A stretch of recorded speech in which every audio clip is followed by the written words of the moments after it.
Assalamualaikum warahmatullahi wabarakatuh. Kami dari kelompok 3 akan mempresentasikan hasil kerja kami tentang karbohidrat. Berikut nama anggota kelompok 3. 1. Wiranto dengan NIM 06. 2. Farisa Nabila Dea Fatma Putri dengan NIM 14. 3. Ahmad Tasyaul Hikmah dengan NIM 18. Karbohidrat adalah segolongan besar senyawa kimia yang paling banyak terdapat di bumi, yang terdiri dari karbon, hidrogen, dan oksigen. Karbohidrat memiliki manfaat utama sebagai sumber energi agar tubuh mampu menjalankan berbagai fungsinya dan melakukan aktivitas setiap harinya. Jenis-jenis karbohidrat: pati, serat, gula. Manfaat karbohidrat: 1. Memenuhi kebutuhan kalori. 2. Mengurangi risiko penyakit. Pemanfaatan karbohidrat dalam dunia perikanan.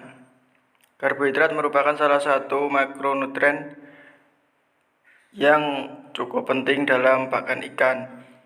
Karbohidrat merupakan sumber energi pakan yang paling murah dibandingkan protein dan nutrien pakan lainnya. Contohnya adalah pemanfaatan beberapa jenis karbohidrat bagi pertumbuhan dan efisiensi pakan yuana ikan kerapu bebek.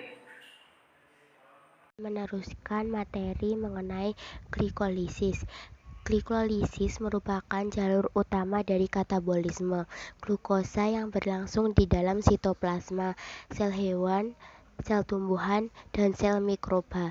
Glikolisis merupakan salah satu rangkaian seluler adalah rangkaian peristiwa yang berlangsung melalui pemecahan glukosa menjadi asam perpirufat. Perubahan asam pirufat menjadi asetil CoA, daur Krebs, dan rantai pernafasan.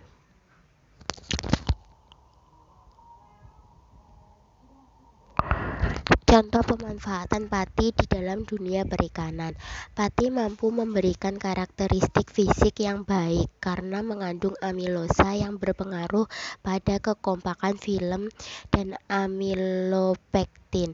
Pati merupakan komponen fungsional pada industri perikanan. Contohnya yaitu karakteristik tepung pati dan pektin sebagai bahan baku pakan ikan.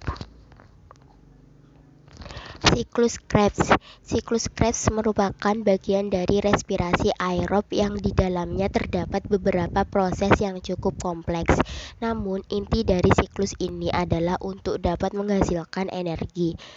Sebelum memasuki tahap siklus Krebs terhadap respirasi aerob dimulai dari glikolisis, dekarboksilasi oksidatif, lalu memasuki tahap siklus Krebs, kemudian masuk ke tahap akhir yaitu transfer elektron. Fungsinya yaitu sebagai rangkaian reaksi metabolisme respirasi aerob pada sel yang menghasilkan energi dari asam pirufat hasil dari glikolisis. Proses ini terjadi di dalam mitokondria, sel yang membawa asetat aktif berupa asetil CoA dengan oksidasi glukosa yang diubah menjadi karbon dioksida CO2 dan hidrogen H2O. Terkait dengan segi metabolisme biokimia, siklus Krebs berasal dari karbohidrat yang keluar membentuk lemak, sedangkan bahan yang masuk untuk siklus ini berasal dari asam amino yang keluar membentuk karbohidrat. Proses tersebut mengakibatkan pelepasan dan penangkapan ATP sebagai energi untuk jaringan, sehingga siklus Krebs ini merupakan proses konversi lemak dan karbohidrat glikolisis menjadi energi berupa ATP, adenosin trifosfat.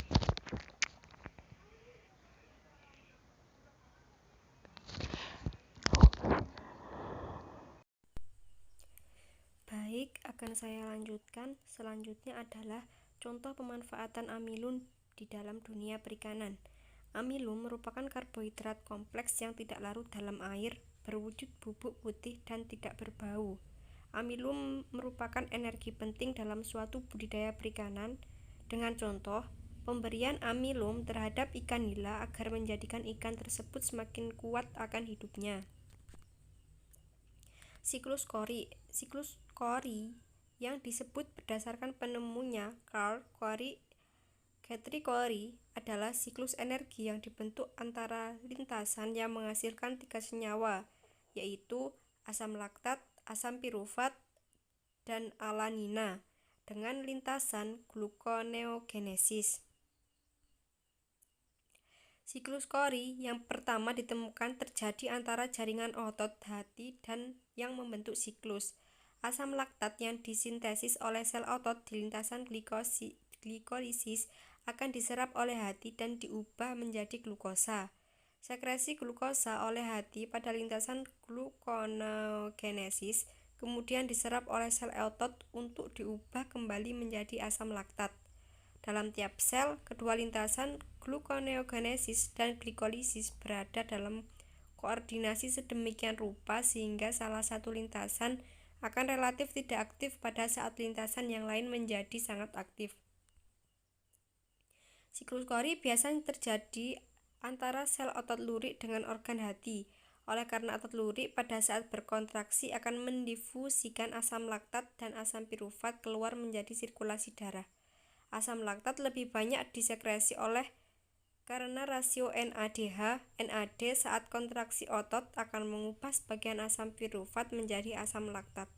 Asam laktat akan terdifusi masuk ke dalam hati karena rasio NADH/NAD yang rendah untuk dioksidasi menjadi asam pirufat dan kemudian dikonversi menjadi glukosa. Baik, itu saja presentasi dari kelompok kami. Kurang lebihnya mohon maaf. Wassalamualaikum warahmatullahi wabarakatuh.